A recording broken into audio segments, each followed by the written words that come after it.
pagkahantu si kaya tripatan. Ngayon tali sa'yo, umagligid kung napansani manut. Si kala tripatu, ikilan na tirahan kasabang lisik. Galata kaiman, harap masam ng pagsulat lamig.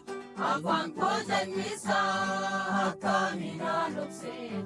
Sandisin ang galata kaimu, sito na labasin. Pero alam matubuyan ang pagpipong, at kami naluksin. Sandisin ang galata kaimu, sito na labasin. Pero alam matubuyan ang pagpipong.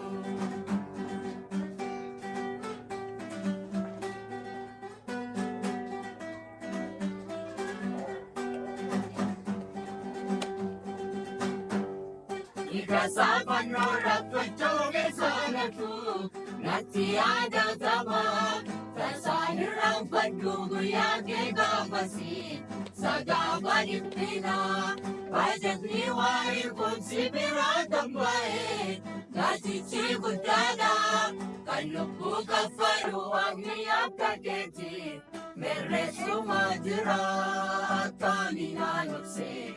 Salisin ang gagawin mo, sito na nabasin. Pero alam matuguyan ang pagripo, at kami narumsin. Salisin ang gagawin mo, sito na nabasin.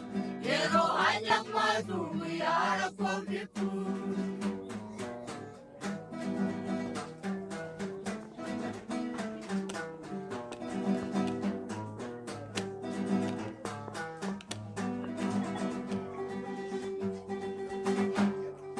Malagaran ni Wayon Magedip, ang putlunan ka, kaya muna ka ang magkaibiran dyan, barang mabarota, magpigil si Vlad Wayon Magedip, kami ni Pumani, donohudan na yung gusto di ka na, umpisa kang keti, at kami nanupsin.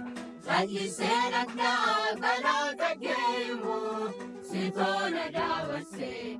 Pero alam matuguyan ang kopil ko, at kami nanupsin. Sandisin ang nagalagagay mo, sito na dawasin. Pero alam matuguyan ang kopil ko.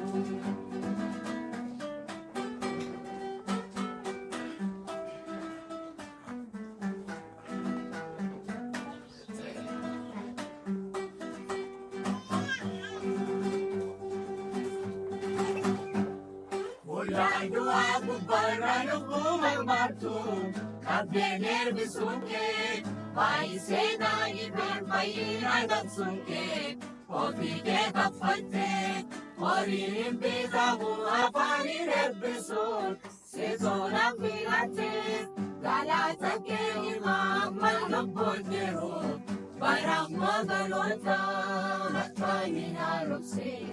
Salisin ang galagagay mo, sito na gawasin.